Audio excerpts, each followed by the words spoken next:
Hello and welcome, my Cancerian collective Sun, Moon, Rising, Venus sign. Welcome to your work, career, vocation read for January, February 2021. I am your reader, Mark Angela Lyons, Mel for short, professional witch, professional intuitive, president of Drawing the Circle Productions, son of a Cancerian, mother of the Archangel of Lyons, Mark Angela Lyons, but you can call me Mal. Hi. Hi. Welcome to the reading, my Cancerians, my crab cakes. I hope all is well in this rather interesting time that we have incarnated into to play the game of life, so to speak. Spin the dial. Oh no, I'm having Parker Brothers flashbacks. Let's get down to work, shall we? This is a general read. Work, career, vocation for the Cancerian collective Sun, Moon, Rising, Venus on January and February, because work, career, vocation stuff do take time, right? We're doing 9 cards, 3 from the Caroline Myss Archetype deck to look at the 3 levels of power, work, career, vocation in terms of soul power, soul evolution, internal, external alchemy, that kind of stuff. Then we're going to take those 3 cards and clarify them with 3 Daughters of the Moon Tarot. What's your experience of that? Your personal experience? What does it feel like? Think like? Going on there. And then for the external part of it, we are going to use the mythic tarot, what's going on in the outside world, or perhaps how you appear in the outside world in all of this work, career, vocation. I'll explain it as I go. There is a link in the description box, a video from Caroline Myss explaining the 3 levels of power, not just in work, career, vocation, but it's a lens that you can look at any area of your life in terms of power, and I'll explain what those levels are as the cards hit the table. Cool. Kind of done explaining today. I just am. It's been a busy morning, and I've got plenty of coffee. I'll be fine. I'll get through the day, right? So take a nice deep breath. Stay in the present moment. All the decks that I read are always listed in the description box at the bottom. Otherwise, take what resonates, leave what doesn't. Check your other signs, right? Because we can have so much going on and so many things affecting our work, career, and vocation in the world, particularly last year and this. You know what I'm talking about, right? Just the isolation aspect, the limitation of mobility, so to speak, and the financial issues on planet Earth. You get what I'm saying. So what better way to sort of be the Cancerian creative water sign that you are than to bring the chakras into alignment through these 3 levels of alignment and your work, career, and vocation into alignment. It's all about your soul purpose, right? Your service to this world, your life purpose, your sealed orders, whatever you want to call it. So let's get up in this gig. Take a nice deep breath. All right, my collective pantheons of angels, goddesses, gods, ascended masters, and the higher selves of all involved, please. I need 3 cards for this Cancerian collective Sun, Moon, Rising, Venus sign, their work, career, vocation, January and February 2021. Please, what is the dominant archetype in play in their work? Lower 3 chakras, root, sacrum, solar plexus, what they do to survive in the world, their survival intuition, food, clothing, shelter, etc. Oh, 2 more. That one felt pretty solid. Their career, heart, throat, third eye, crown, their creative intuition, their passion, their emotional thirst and mental hunger, their creativity, their creative intuition. And for that 8th chakra, I'll take that, the 8th chakra, their spiritual power, their spiritual calling, their visionary intuition. Let's see who you got. Okay, very, very interesting combo here. You've got the seeker in your work. So you might just, at a very surface literal level of the interpretation here, almost purely intellectual interpretation, you're seeking work. Got it. But it is the wisdom family of archetypes. There is a journey that you are gathering wisdom through experience here. I love this. Your career, however, is the rebel, the revolutionary, right? There can be a touch of social justice in that. So whatever you're seeking for work, it might be able to provide you what you need physically so that you can really follow your passion, your rebellious passion, shadow or light. We'll look at that in a minute. And this is the one that's really fascinating. The addict archetype in vocation, a spiritual calling, really has more to do with your spiritual life than your physical life. Everybody thinks of addictions as purely physical, and that's true. The majority of them are. But it has to do with things negotiating the power of your spirit. You'll see. I'll go through them individually.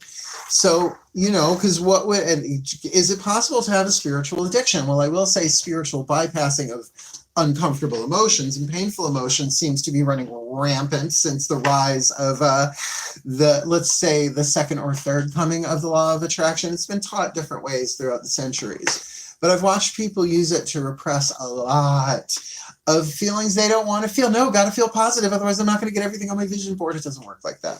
It just doesn't. And I'm sorry that was out there, that you can fuck up your own divine plan. You can't fuck up the divine plan in your life. Even your fuck ups are written into the divine plan, honey. That's why you can't get it wrong. But are you playing the game? So let's see. You're starting off here. Survival intuition. What you're doing to survive in the world. Put the food on the plate and the money in the bank. The shadow attribute of the seeker, inability to commit to a path once found. Now, this has come up before. I don't remember which time. Where did the seeker come up? Who had that? The seeker, is that what that is? Yeah, the Taurus had it in the career position. Look, if it's really something that doesn't feel right? Like the money is good, but or it makes your stomach turn. That's not this. This is saying that you found the thing, right? But an inability to commit to a path once found, and maybe that is a work path, if not a career path. The light attribute, thirst for wisdom and truth wherever you are, which does say if something feels off, it might very well be something's off here. I know what they're saying, I know what they say they're doing, but something feels off here, whether a personal dynamic in the office or wherever it is that you're working, right? Or even in your work, like if you already have stable work, it might, like you have a job, right? You're paying your bills. But that thing of that thirst and wisdom, particularly because you have the addict archetype is a wild card archetype, but it is immensely powerful. As dark as any archetype seems, is how incredibly equally bright, if not brighter in potential, the light is, the lead to gold alchemization. Let's move on to your career. This rebel, this kind of excites me a little bit for you, because I don't necessarily think of Cancerians as rebels, although I have many Cancerian friends who are. One of which is Lillian Carter, Boston-based choreographer who's been making films of her choreography, and she's just like plowing through it and making awards, and it's very rebellious. She's doing it on her own. She's amazing. She was my roommate. We lived in a studio apartment. Will and Grace. It's not so much Will or Grace. The shadow attribute of the rebel rejects legitimate authority out of anger. No, we haven't seen that on planet Earth. Rebels out of peer pressure or fashion, which I'm sorry, just always makes me think of New Wave as the the normalization, the mainstreaming of punk. Like original punk, Sid Vicious and the Ramones and stuff, that was not about fitting in. That was not about fashion. That was about rebellion, right? The light attribute, though, challenges authority to affect social change. And I could totally see somebody like, okay, in my work, I'm going to do what I got to do, right, to pay these bills so that I can really put my passion into challenging authority to affect social change. I mean, look where we are on planet Earth, right? Rejects spiritual systems that do not serve inner needs. So that could be part of it too. Now, the spiritual system part might be key, because here we're looking in your spiritual power. The addict archetype compromises integrity and honesty, allows an addictive pattern to have authority over your inner spirit, right? And here's the thing, your inner spirit, this is what this is talking about. Look, can someone have a money addiction? Well, there is the deadly sin of greed, second chakra deadly sin, healed by the grace of hubris. My book, Words of Grace, is coming out in Kindle very soon. I was chatting with the Kindle editor today, briefly. Right? So it's like, how do you do this, right? What is there an addiction to power? Is there something that you are willing to compromise your spirit, your spiritual path there? Remember, you're a seeker of wisdom and truth here. Oh my God, I'm getting How to Succeed in Business Without Really Trying flashback. But that shadow attribute, inability to commit to a path once found, I feel like these are, well, they're always connected. There's always connective tissue, but I feel like this is really the challenge here. The light attribute helps you recognize and confront addictive behavior. So as much as we think going towards something is an addictive pattern, so is an inability to commit to it once found. Right? A way of medicating, a way of stepping away from. But like I said, if there are principles, like particularly if you are a second wave, divine masculine, social justicer, right? It's like, it's going to be really hard for you maybe to find work or to be able to carry that into your work, unless that's exactly what you're doing and it's all really being alchemized as you go on the journey. But this might be, if not your addiction, that you are really being shown different forms of addiction, and your calling has to do with that authority. What has authority over your inner spirit? Now, I'll be honest with you, I have my physical addictions. I am a coffeeholic, but because it's legal and gigantic corporations are all in the coffee business, it's fine, right? I mean, it's okay. I mean, I make really good coffee too. I'm a potion witch. I can't only imagine how good my coffee is. It's how I get these readings done, but never so buzzy that I can't speak, right? Like that.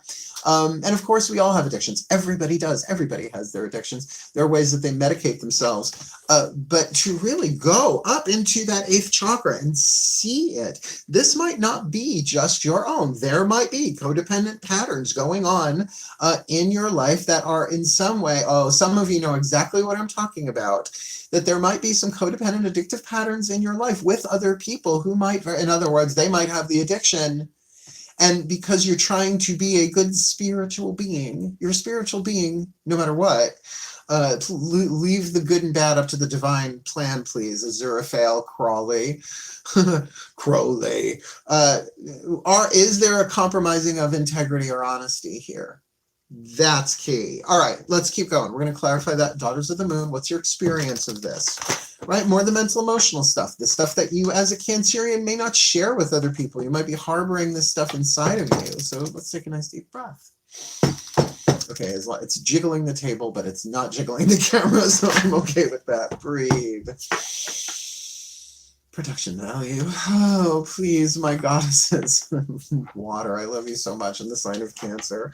Please, I need 3 cards for this Cancerian collective Sun, Moon, Rising, Venus sign in their work, career, vocation, the seeker, the rebel, the addict, please. What is their internal experience of this? What is their experience? What are they experiencing for that seeker in their work position, in their career?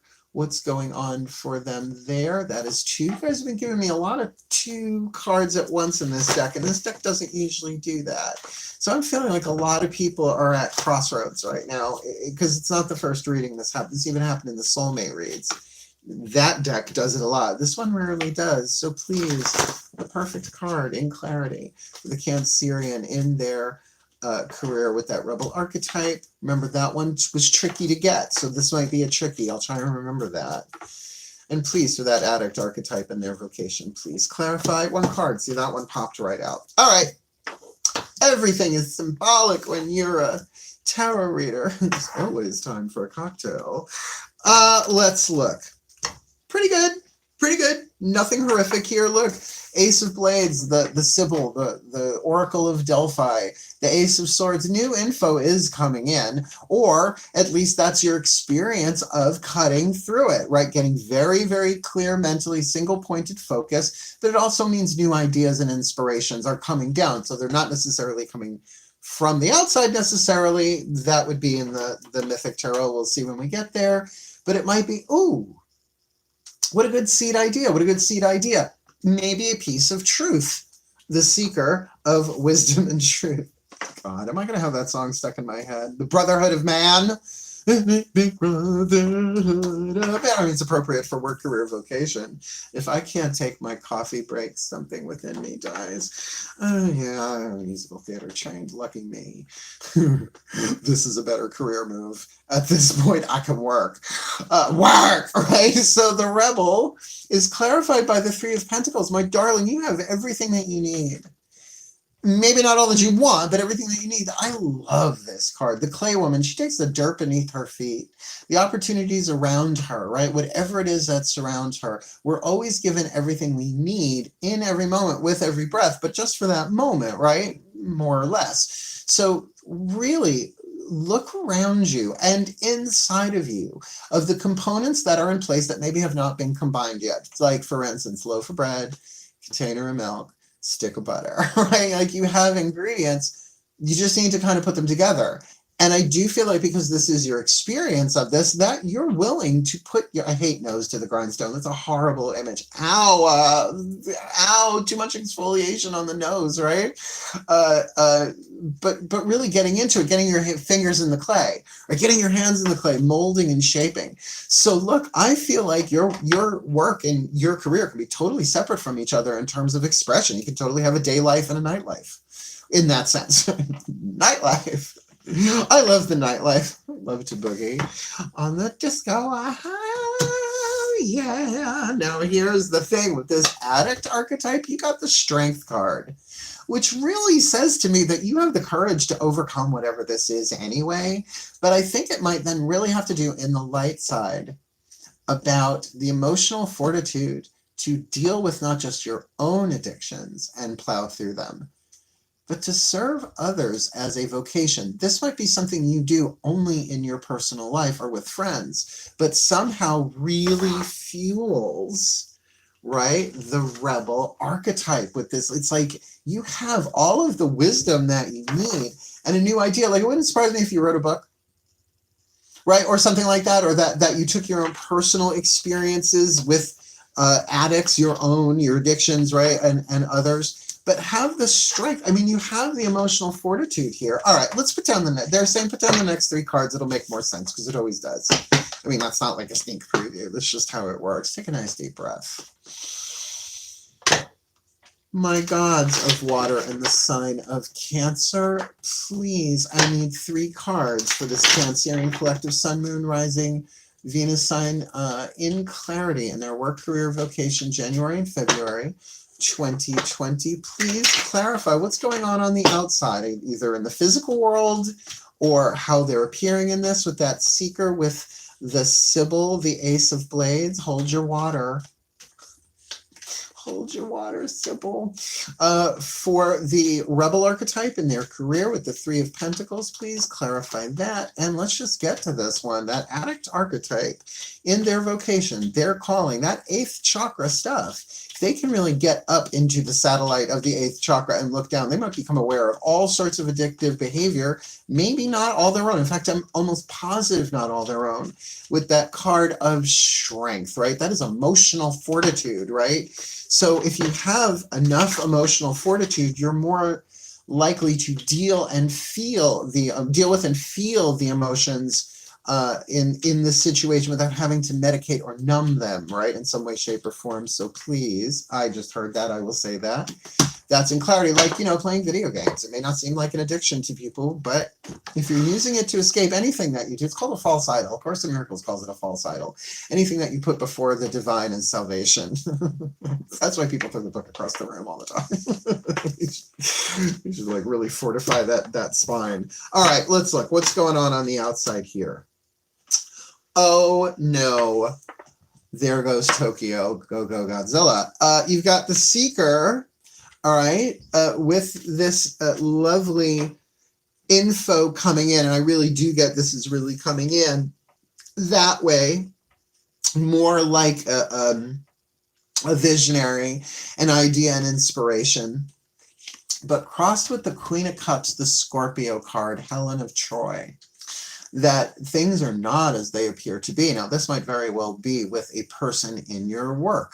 I mean, I don't always, it doesn't have to be Scorpio, anything, but there's definitely a hidden vibe here, and that's making you want to seek out the truth, right? So I feel like this is definitely, it doesn't have to be a woman either. My channel is never gendered that way. Can't, right? It's not just the timer. I'm just not like that. Energy is fluid, and so are a lot of people, I know, and I'm okay with that.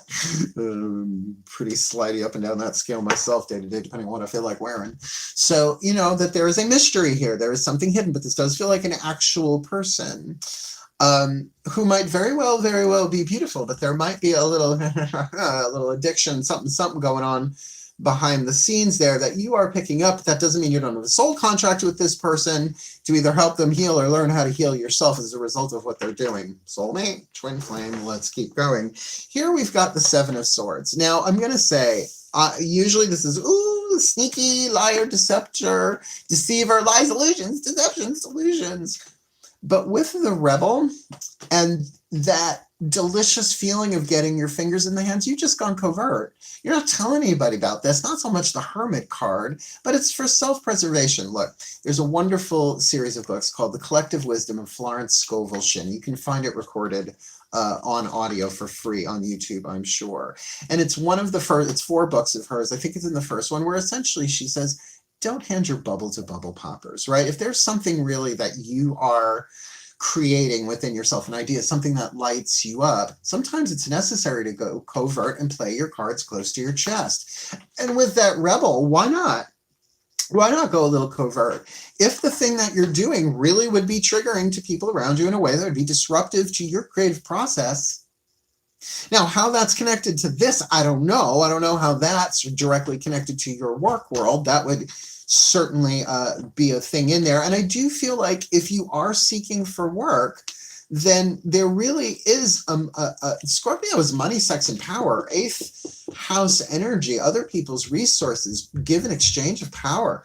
Like, you're getting something about it. And it's maybe not so very overt. In fact, I'm going to say with the 7 of Swords and the Queen of Cups, there's hidden stuff going on here. And then this is what sort of, this is a warning, I'm going to say. You got, like I said, the Addict card with the card of Leo, Strength, the Leo card, with the 10 of Swords. Now, the 10 of Swords here is very close to the traditional Rider-Waite in the sense that there's, somebody, but he's not stabbed with the 10 of Swords. Actually, Athena comes in with that last sword and says, enough!